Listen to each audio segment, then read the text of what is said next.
Everyone, I am Seth from the Horror Syndicate, and this is another episode of BrundleFly's Rankings and Reviews. And today I'm going to be ranking all 23 films directed by John Carpenter. Now, to get a few things out of the way so we all understand what this ranking is and what it isn't, I'm not going to be including the films that he's produced, so you're not going to see Halloween 2, Halloween 3 Season of the Witch, or Halloween 2018 on this list. You're not going to see the direct-to-video vampire sequel starring Bon Jovi, which I think he executive produced. Don't quote me on that, but I thought his name was attached.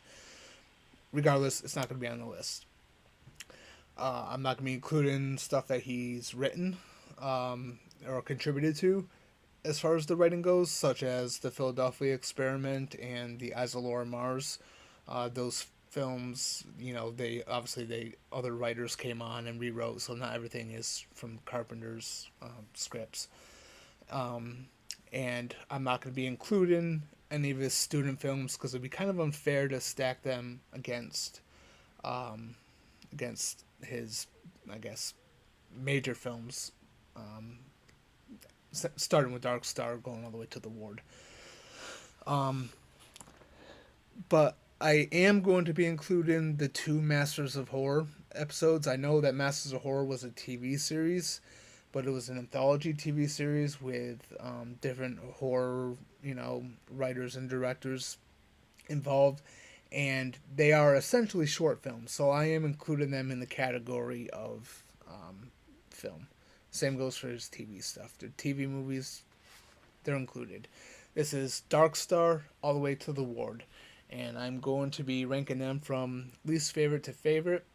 I do have to say I'm a huge John Carpenter fan.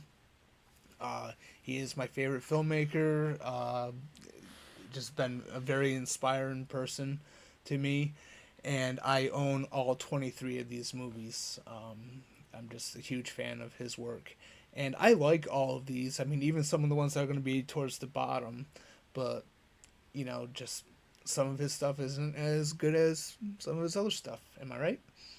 So, with that being said, starting at number 23 is going to be ProLife, which is from the second season of Masters of Horror. This was released in 2006. Overall, ProLife just kind of feels flat to me. It's to me, it's not Carpenter at his greatest, and it was kind of disappointing,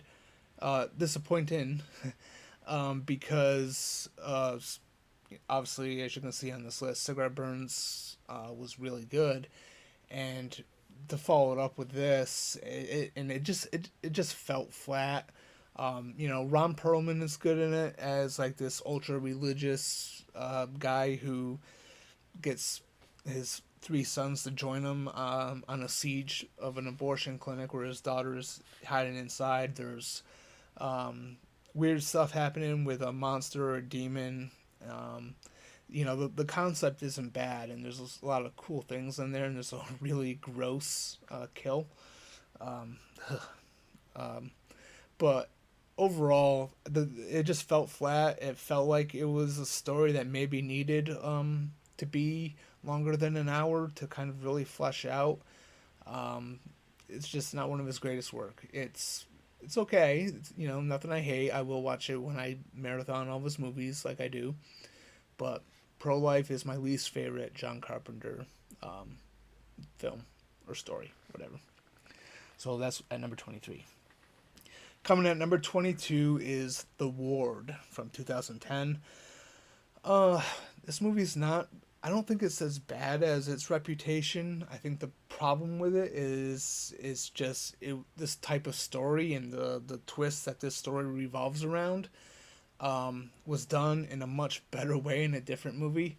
I'm not going to name that movie because if you haven't seen The Ward, I don't want to spoil it for you. But the concept and everything within this was just done better before. But it's not overly bad. It just doesn't feel like John Carpenter at all. It doesn't have his score. It does have, his, he's a good director, obviously, and it's got some good shots and stuff in it. But just overall, it's kind of bland, and it's okay to watch. I can watch it. I can get through it from beginning to end, no problem. But yeah, it's at number 22 because it's okay. It's just been done better, and it doesn't feel like a Carpenter film. Coming at number 21 is one of two movies on this list that have the potential to kind of rise up. And I say that because these two films were the last two that I had to see of Carpenter's works. And I've seen them fairly recently within the last couple years, and so I'm not really as familiar with them. But number 21 is Darkstar from 1974. This was his first full length movie. He actually started this with Dan O'Bannon while they were in college, and then he dropped out to focus on making this a full length feature instead and trying to get the fund in. And he did it, and it's it's a fun little parody of 2001: A Space Odyssey. It's got its quirks. It's kind of funny. It's weird. Dan O'Bannon is very weird in it, but in a really funny way. It's not the greatest, and it's not exactly entirely easy to get through. I have seen it a couple times now, and it is growing on me, which is why I'm saying it can move up on the list. Because the more I do watch it, the more it does grow on me.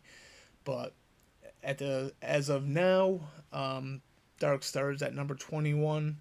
It's his first film, and it can be a little rough, but it does have a lot of good stuff to it. It's got a lot of funny moments in it.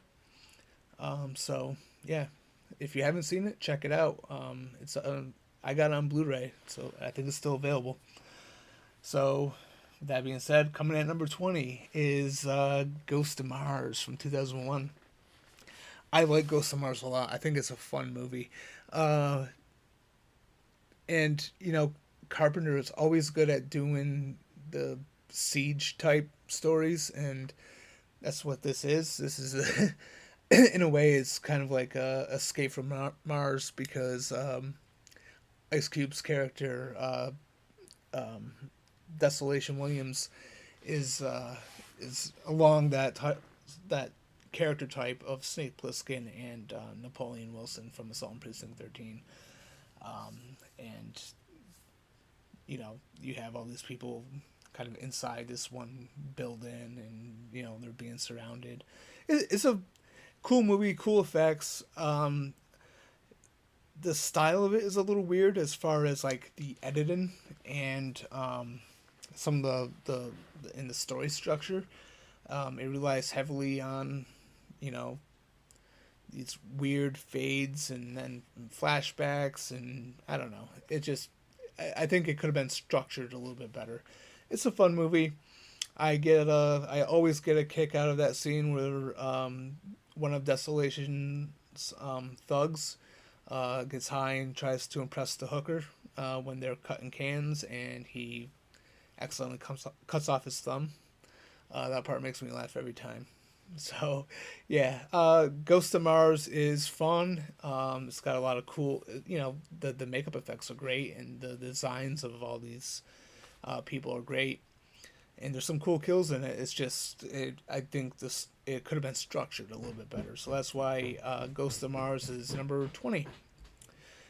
Coming at number 19 is the other movie where I think it has potential to go up on this list, and that is Elvis from 1979. Is his TV movie that he made with Kurt Russell playing Elvis Presley. And I actually just saw this for the first time last winter, and when I watched it, it's a 3-hour movie, and it's of course based on the life of Elvis. And which, those type of movies aren't really my thing. I'm more of a fiction guy. I don't really care for nonfiction stuff. I don't care for biography stuff. And with that in mind, after I watched it, I was like, that's a good movie, but would I watch it again? And at the time, I was thinking, probably not. Maybe if I, when I do my Carpenter marathons, yeah, sure, I'll get to it. But would I go out of my way sometime to watch it? I thought no, but I have to say, over the last few months, it's been kind of in my mind. Me going, I do kind of want to watch that again. So, Elvis, good movie. Kurt Russell is fantastic as Elvis. Really, you have to see it. Um, it is a little long. It's based on a true story. Um, but it's really good. It's really good. Really good TV movie. Good performance. Good performances, and it's worth the watch. And I suspect that the more I do watch it, the more it's probably going to grow on me. There is something charming about it um, that I think would appeal. So, as of right now, Elvis is number 19 on the list. Coming in at number 18 is Memoirs of an Invisible Man from 1992. I like this movie. I think it's fun. It's the very last kind of light-hearted movie that John Carpenter would make in his career. And I think it's overall pretty solid. It's a fun little take on the Invisible Man. Chevy Chase is pretty good in it. Sam Neill is always great, of course, and he plays the villain in this. Daryl Hannah's in it. She's pretty good in it. Just it's a cool movie. It doesn't feel like John Carpenter at all. I don't believe he did the score. I think Shirley Walker did the score. But it's a fun movie. I like it. I have fun with it. Not one of my favorites, of course, but it is. It's nice to watch from time to time. So yeah, Memoirs of an Invisible Man is number 18. Coming at number 17 is the TV anthology, Body Bags. Now, Carpenter, I believe he directed everything involved in the Mortician, and bookending the film and kind of in between two, and he also directed the first two segments of the movie. Toby Hooper did the third one. Overall, I enjoy it. I think it's really fun. Carpenter is actually amusing as this crypt keeper type character who's telling these stories. He's kind of fun to watch.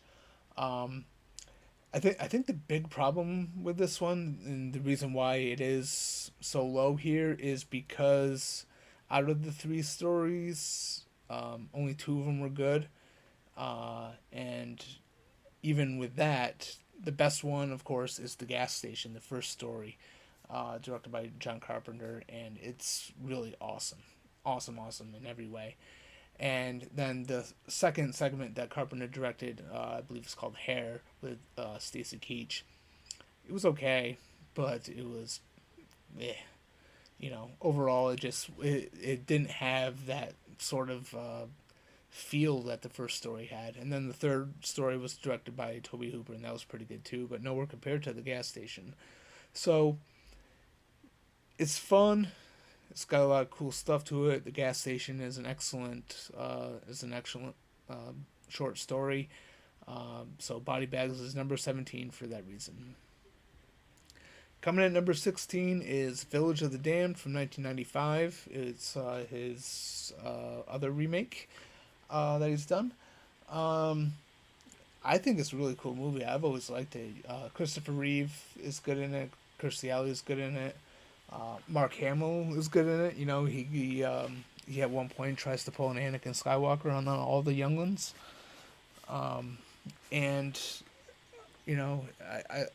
I love the score, and I really love the I don't know what I'm saying. I really liked fuck me. I cut. All right, start this again. 3, 2, 1, go. And I really think that the kids were pretty good, including young Thomas Dekker, as the one kid who didn't have a mate, and the girl who played the leader of the group of children, the one who was the daughter of Christopher Reeve. She was really good in that role, and I'm not really usually a big fan of kid actors, but she was really good. Yeah, so I really like Village of the Damned. I think it's a cool movie. Um, yeah, so it's at number 16. Coming in at number 15 is Escape from L.A. from 1996. So I know I'm probably alone on this. Maybe not, but for the most part, a lot of people don't like Escape from L.A. And honestly, it is totally inferior to Escape from New York. I 100% agree with that. But I have a lot of fun with it. It may be a little bit of nostalgia for it too, because I saw it in the theater when it came out in 1996. My dad worked at the movie theater, and he recommended that I go watch it. I think his recommendation, I don't know if it was because I don't think he saw it at that point, but he liked the first one, and Saint Plissken's a great character, so he's like, "Oh, go watch that. Saint's a great character." So I watched it. I have a lot of fun with it. It is unfortunate that it is a carbon copy of the first one instead of really doing its own thing, because Saint Plissken is a great character, and that world that Carpenter built, that Pliskin lives in, is really interesting, and he could have done really interesting things with it, but instead it's kind of like just rehashing some beats of the first one, and that's unfortunate. But I mean, overall, Kurt Russell's awesome in it. I like the bad guy. Steve Buscemi's great in it. Just I have fun with it. I think it's great, and even well, I don't think it's great. Okay, I think it's fun. That's what I meant to say. I can't say that Escape from LA is great, but I think it's fun. And to me, that's all that matters. So I'm always, I think St. Plissken should have gotten more films, but that's a story for another day, isn't it?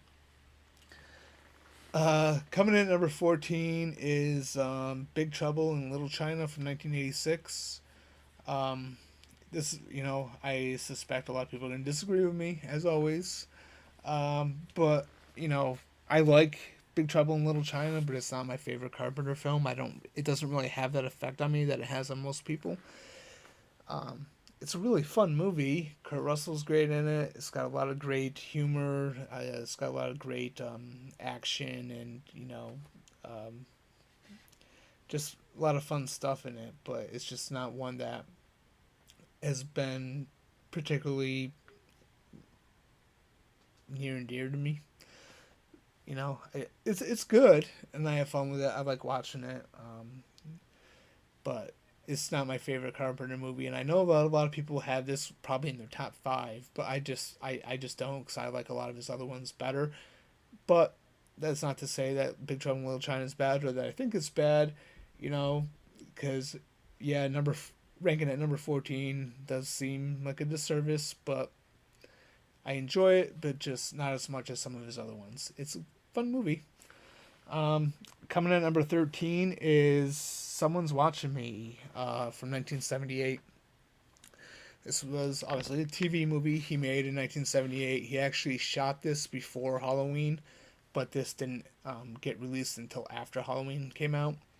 Um, I enjoy it. It's a good little Hitchcock type thriller. The main character, she can be a little annoying at times. She likes to talk to herself a lot. Um, but there's a really cool mystery in it. I think it's got a good story, good suspense. Um, so it's really good. I kind of wish that Carpenter himself did the score for it, because I want to see what this film would have been like if it had especially a 70s Carpenter score to it. That'd be interesting. I think that probably could have enhanced this movie a lot, but it is what it is. But yeah, Someone's Watching Me. Good little Hitchcock type thriller. Good suspense. You know, it's a good time. You should watch it. So that's number 13.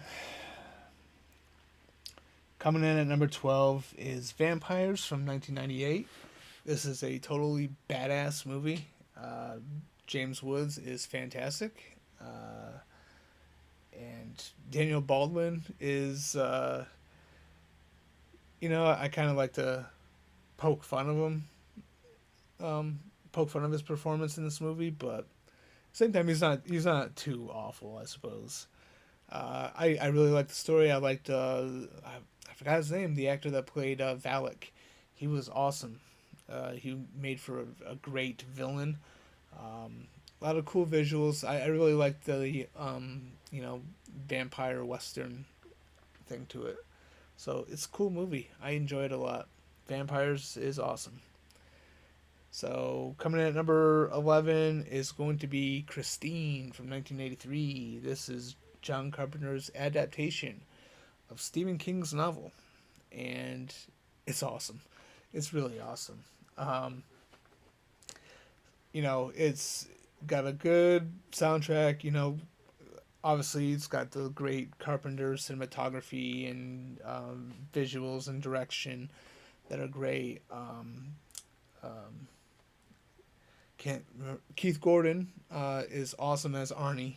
I really love his progression throughout, and I think he plays it very well. He's very convincing as Arnie, as like this nerdy guy, and then as his confidence builds up and his he becomes more and more psychotic. He's very convincing every turn of the wheel with this character, and I think it's great. And I like the dynamic between Arnie and his friend Dennis. I think that actually felt like a natural friendship. I felt like those two guys were actually friends. So yeah, cool stuff. When the car starts getting its revenge on Buddy Repperton and all of his goons, it's fucking rad. Yeah, cool stuff. Especially when the car fixes itself. It's awesome. But yeah, Christine is a great movie. It's a shame that I have to have it at number 11 because as a movie, like, if I have a casual conversation with someone talking about Christine, I'm like, yeah, that's a top 10 Carpenter movie. But then when I'm making this list, I'm like, fuck, number 11? Really? It should have been higher. And you're going to get that a couple more times. This, from here out, it's really tough to rank them. So, coming in at number 10 is Starman from 1984. Another movie that I talk about with people. And I'm like, oh yes, it's a top 5. Nope, number 10 on this list. It deserves to be higher because it is great. Jeff Bridges is great in it. Karen Allen is great in it. I really like the dynamics between those two characters and the progression of their relationship. And it was kind of an interesting one where you kind of really understand where Karen Allen's character comes from as this alien takes the form of her deceased husband. But it's a really good movie. It's kind of a feel good movie in a way. It's a sci-fi comedy romance drama, and it's just really cool. Great score too. I don't believe Carpenter did the score, but this is the one rare occasion where I'm like, this is fine. Actually, this 2 occasions, of course. But yeah, Starman, I think, is a great movie, and it's one that I watch a lot. I think it's really good and definitely deserving to be in the top 10 at least, even if it does come in at only number 10. But I love it. Coming in at number 9 is Cigarette Burns, his Masters of Horror episode from 2005, which was, when I first saw it, it just totally surprised me. Because after Ghost of Mars which I did like, but I was just kind of wondering, is he, you know, is he losing his touch, but it turned out no. Um, Cigarette Burns is fantastic. Norman Reedus is really good in it. The story is really cool as we follow Norman Reedus as he attempts to find this long lost film, La Fin Absolue Demande, which drives people crazy. And he begins to experience stuff as he gets closer to it. It's just really cool movie. Really fast paced from beginning to end. I feel like it's the perfect length for this story. Even though I would like, if it was an extra half hour longer, fuck, I would love it probably even more. But it works as it is as a 1 hour movie, and it's just great. And I highly recommend people check it out if you haven't seen it because it is awesome, totally awesome. So Cigarette Burns is number 9 and is worthy of being in the top 10 of Carpenter, which is kind of surprising considering his later movies. Coming at number 8 is Prince of Darkness from 1987. I fucking absolutely love Prince of Darkness. I think it's such a great movie. Um, I love the concept of it. I love the blend of science and religion and how they come together for this particular story. I like the whole siege aspect of it. Where Carpenter's always good at that stuff. You have all these people trapped inside this one building. You have a bunch of homeless people kind of possessed outside, and stuff happens inside. It's got a great score. Um, Great acting. I really like all the actors in this movie. I don't mind the opening sequence. I know that's a big complaint for a lot of people is how long the opening credits are. But I think it's kind of justified to me because it's like, if you really take a look at all of the ideas presented in this is a massive story, and I think he found a way to kind of get things going, just to get certain characters to a certain point, and then with the explanation kind of unraveling as the movie goes along. So I think it's great, and I love John Carpenter's score for this movie. I think it's fantastic. One of his finest scores. So, Prince of Darkness, great movie. I have no complaints about it. It is number 8. Coming in at number 7 is They Live from 1988. They Live is definitely, I would say, one of Carpenter's most rewatchable movies. It is so entertaining, and it kind of pulls you in right away. Roddy Piper is really great as John Nada.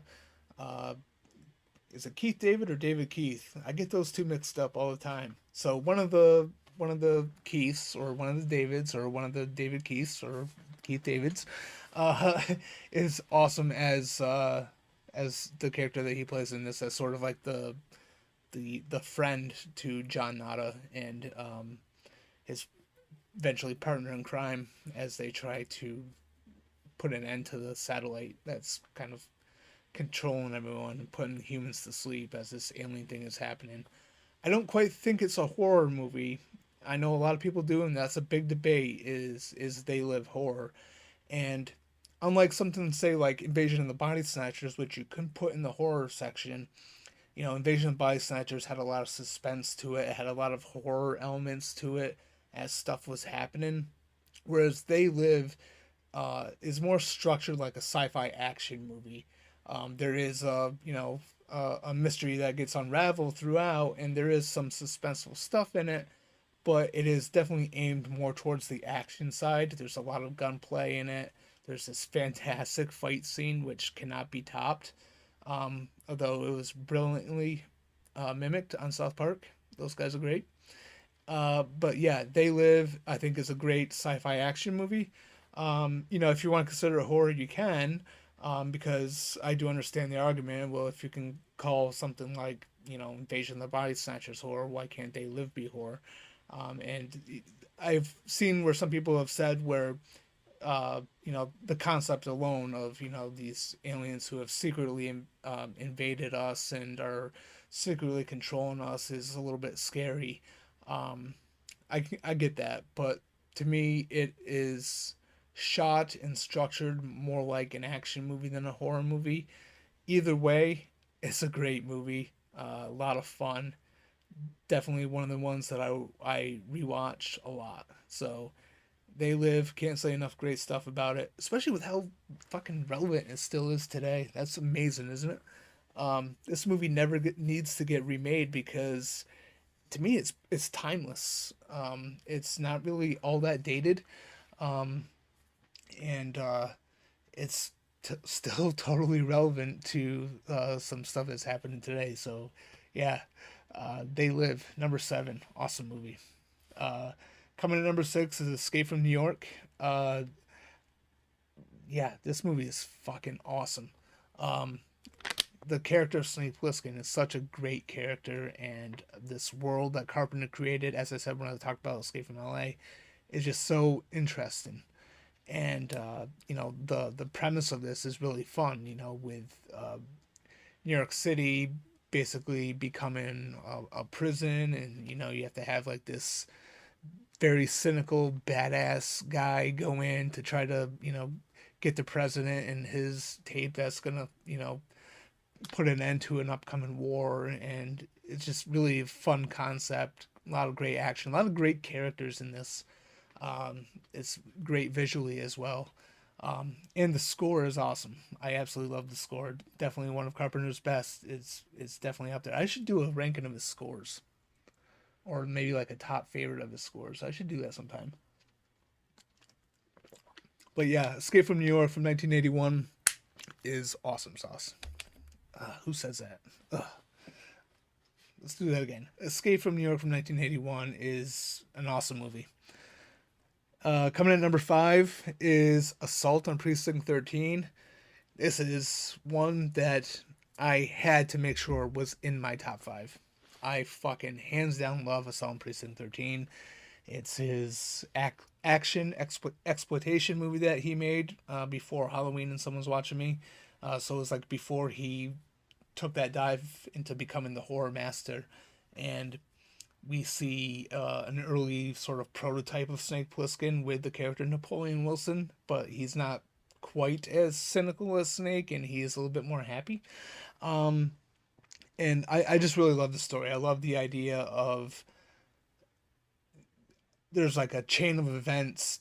All these different characters from all these different points are coming together, and uh, the revenge, the actions of one father. Let's just say that uh, drives a street gang fucking to mark this whole police station to the death, and they surround it and they attack it, and the prisoners and the cops inside have to team up, and great stuff. And probably I would say this is definitely one of my favorite John Carpenter scores ever.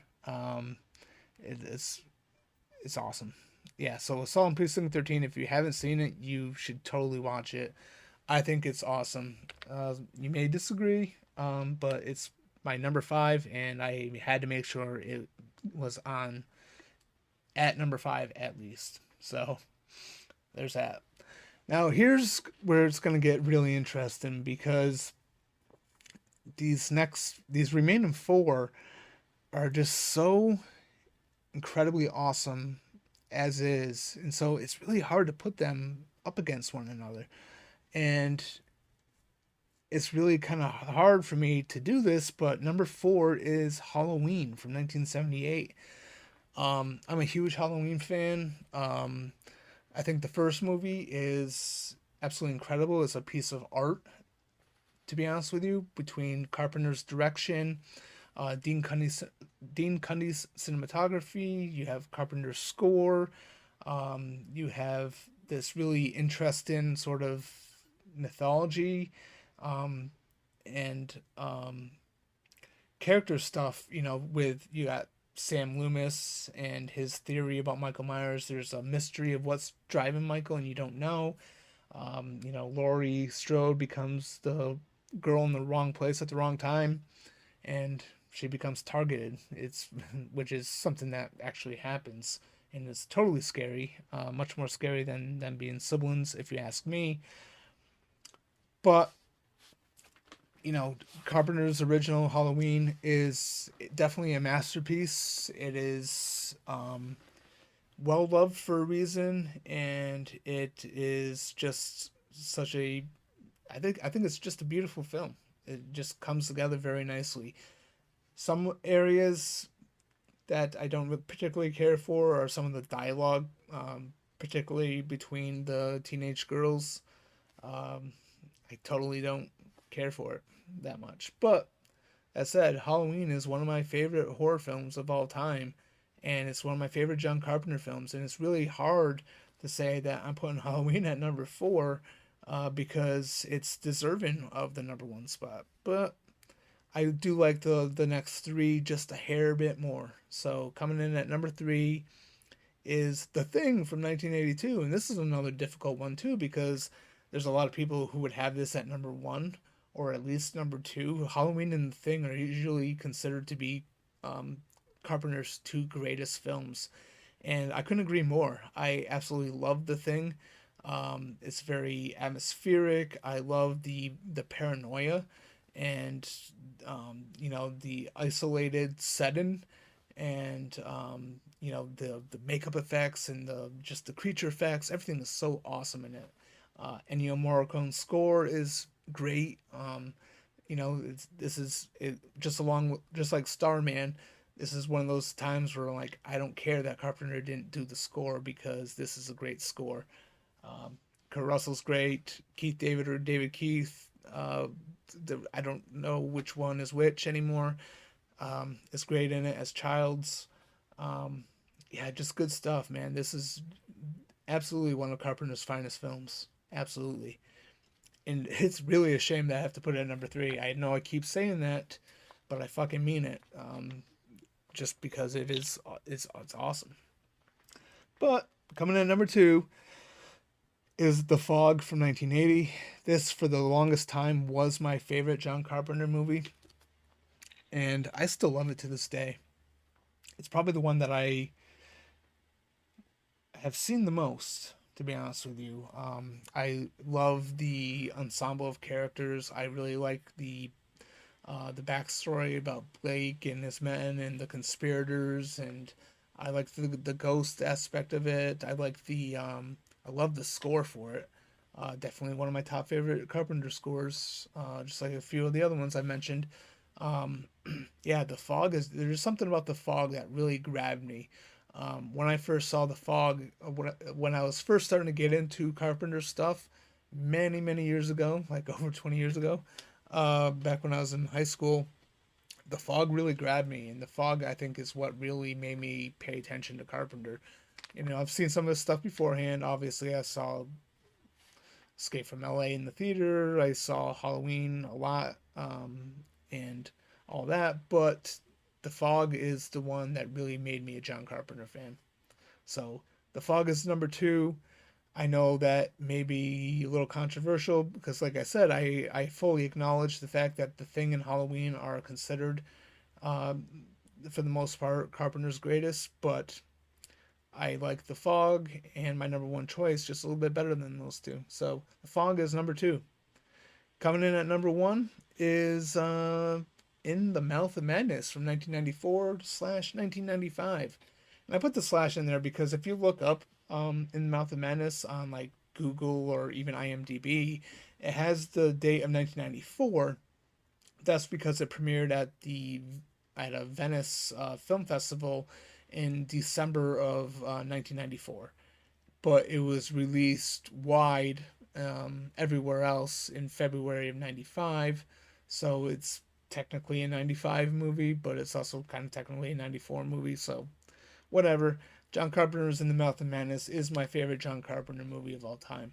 When I first watched it, it totally blew my mind.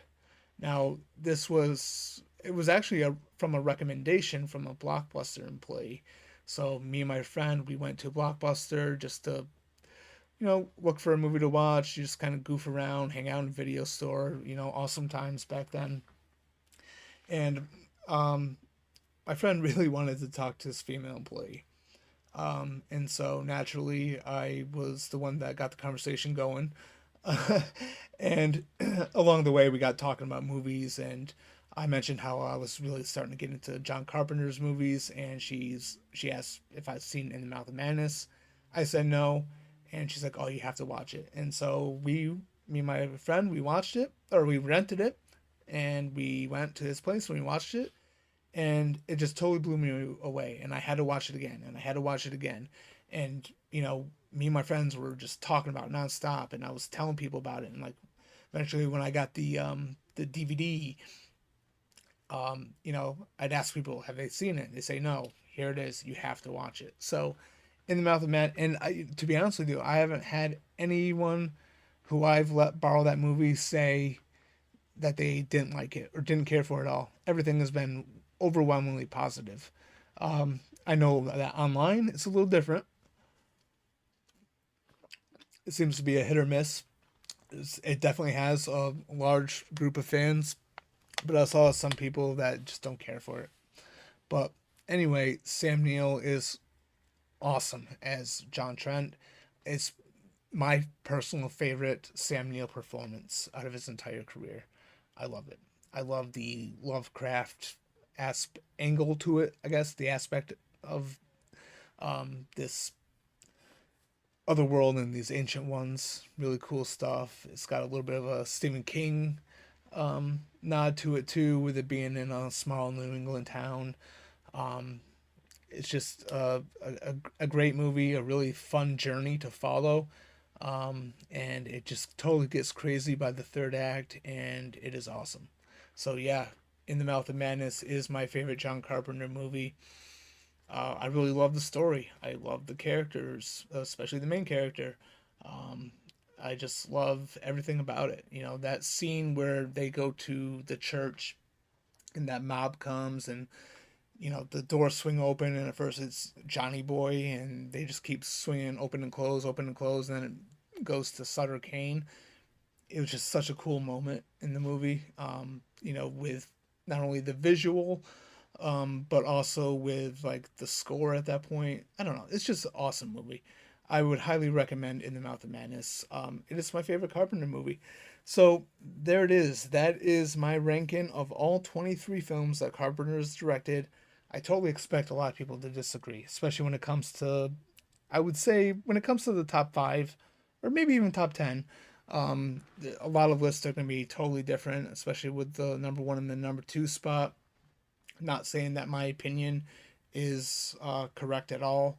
But that said, I did not check in with the internet to make sure it was okay to do this list. So kind of took a chance there.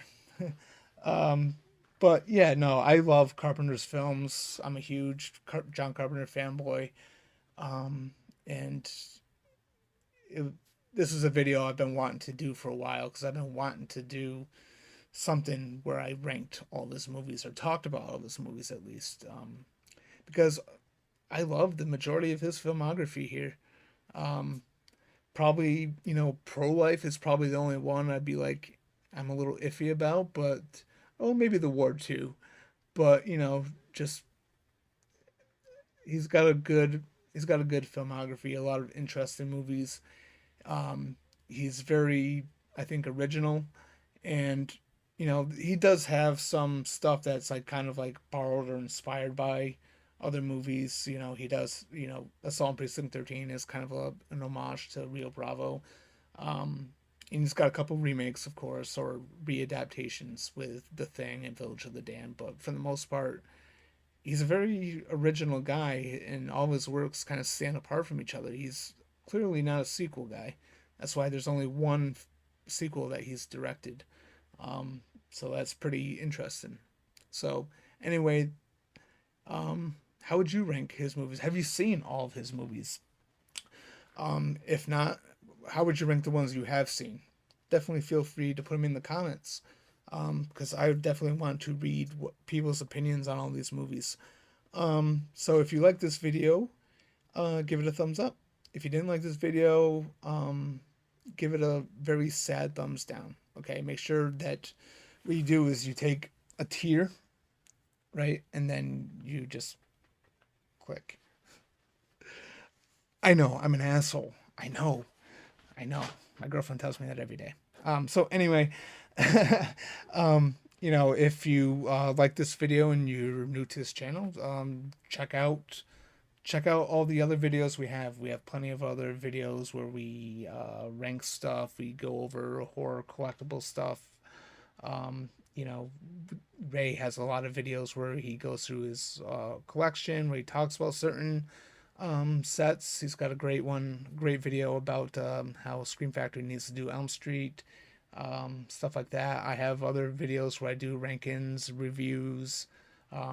We have our weekly podcast show Discourse, which usually goes live on Facebook on Thursday nights, 8 o'clock Eastern, where we, sometimes we talk about a certain film or franchise and break them down, or sometimes we just have a casual bullshitting conversation, and or we did multiple episodes where we did like top 25, I think, of each decade. There's a lot of good stuff. If you want, check it out. If you check it out and it doesn't appeal to you, that's cool too. But if you do like us, hit the subscribe button gently. You don't have to smash it. Please don't smash that subscribe button. Just gently touch it, okay? And yeah, definitely comment below your rankings for John Carpenter's films and what you think of them. So I am Seth. This is BrundleFly's Rankings and Reviews. And until next time, there's no until next time. Just see you later.